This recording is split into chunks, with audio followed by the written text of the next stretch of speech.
दिया तोरा। बीती यादों से नाता सहेजना सीखा। भूषण ज्वेलर्स, अनमोल रिश्तों के लिए। कोरोना नेता आशा कुमारी ने कहा कि कोरोना के इस संकट में कई लोग दिशा निर्देश का पालन नहीं कर रहे हैं। उन्होंने कहा कि कई लोग झूठी आरटीपीसीआर की रिपोर्ट लगाकर प्रदेश में आ जा रहे हैं, जो कि बहुत दुखद है और यह एक धंधा बन गया है। आशा कुमारी ने आरोप लगाया कि सरकार विपक्ष के विधायकों से कोई भी विचार विमर्श नहीं कर रही। कांग्रेस नेता आशा कुमारी ने कहा कि विपक्ष इस संबंध में कोई भी राजनीति नहीं करना चाहता। विपक्ष का सहयोग लेना सरकार की जिम्मेदारी है। विपक्ष इस संबंध में अपनी पूरी जिम्मेदारी निभाएगा।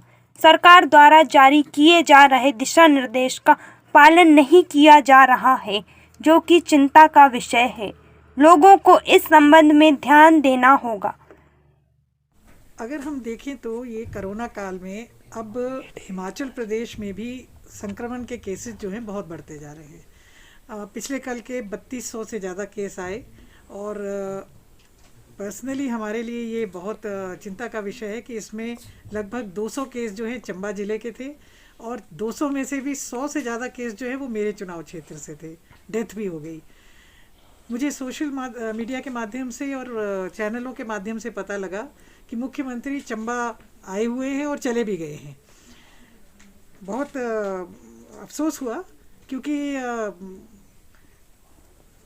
कोरोना जैसी महामारी में कोई राजनीति नहीं होनी चाहिए।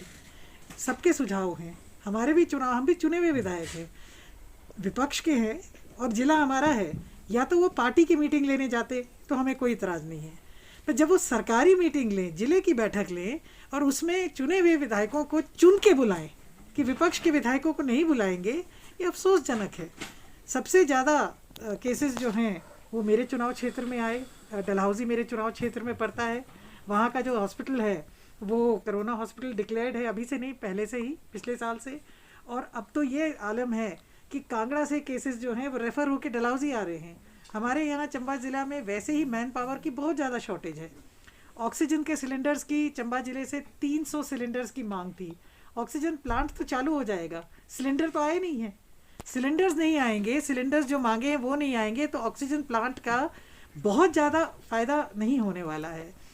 जो मेडिकल कॉलेज चंबा है वहाँ सुविधाएं नहीं है। 5-5, 6-6 दिन के बाद आरटीपीसीआर की रिपोर्ट्स आ रही है। जब हम पूछते हैं तो वो कहते हैं मशीन में टेक्निकल फॉल्ट आ गया है। टेक्निकल फॉल्ट ठीक करना, मशीनें ठीक करना किसकी जिम्मेवारी है? सरकार की जिम्मेवारी है। चर्चा करेंगे तो सरकार को भी पता लगेगा कि क्या मुद्दे हैं। विपक्ष इस समय पे कोई भी राजनीति नहीं करना चाहता। विपक्ष जो है हिमाचल प्रदेश के लोगों के बारे में चिंतित है। विधायक दल में हमारी ये चर्चा भी हुई है और हमारे विधायक दल के नेता ने आप लोगों को बताया भी है कि पिछले साल भी हमने पूरे साल की अपनी जो सैलरी थी वो हमने सरकार को दी। कोरोना की लड़ाई में हमने अंशदान दिया अपना, और इस महीने की भी हम जो तनख्वाह जो है वो देने जा रहे हैं। विपक्ष का जो है सहयोग लेना ये सरकार की जिम्मेवारी है। सरकार अगर हमसे बातचीत नहीं करेगी तो इसका ये मतलब नहीं है कि विपक्ष हाथ पे हाथ धरे बैठेगा। हमसे जो होगा हम लोगों के लिए करेंगे। मास्क बांटना, सैनिटाइजर्स देना, लोगों को एजुकेट करना कि कोरोना से किस तरह से हमें लड़ाई लड़नी है। हम अपने काम से पीछे नहीं हटेंगे। जहाँ जहाँ ज़रूरत होती है, रेमडेसिविर की बहुत ज़्यादा कमी है। लोग हमारे पास आते हैं कि वो इंजेक्शन ही नहीं मिल रहा है। यथासंभव हम कोशिश करते हैं कि उनको वो सुविधा दी जाए। ऑक्सीजन के लिए, सिलेंडर्स के लिए लोग जहाँ मांग करते हैं, जहाँ भी हमसे हो सकता है वहाँ हम करते हैं। राशन, क्योंकि कंटेनमेंट जोन बन रहे हैं, कंटेनमेंट जोन में ये ठीक है कि किसी दुकानदार के साथ बातचीत की होती है सरकार ने कि आप होम डिलीवरी कीजिए, मगर जो गरीब व्यक्ति है उसके पास खरीदने की क्षमता ही नहीं है। वो दिहाड़ीदार है, उसकी दिहाड़ी नहीं लग रही है, उसके पास पैसे ही नहीं है। ऐसी जगहों पे हम जो है राशन पहुंचाने का काम कर रहे हैं। ऐसी जगहों पे जहाँ पे गैस सिलेंडर्स नहीं पहुंच रहे हैं वहाँ हम कोशिश कर रहे हैं कि गैस सिलेंडर्स पहुंचाए जाएं। हालांकि इस महंगाई के दौर में गैस सिलेंडर जो है वो 1000 रुपये की कीमत तक छू रहा है, मगर यथासंभव हम तो हिमाचल के लोगों के लिए कार्य करेंगे।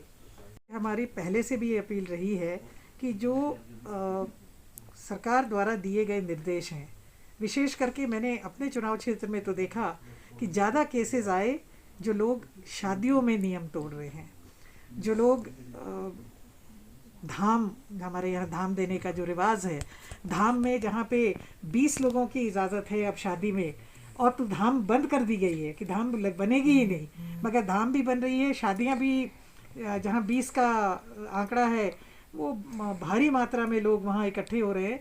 तो लोगों से भी निवेदन रहेगा कि अपनी सुरक्षा खुद करना है। मुझे उम्मीद नहीं है कि सरकार की तरफ से ऐसे कोई कदम उठाए जाएंगे जिससे लोगों को सेफ्टी मिले। तो अपनी सेफ्टी खुद रखनी है।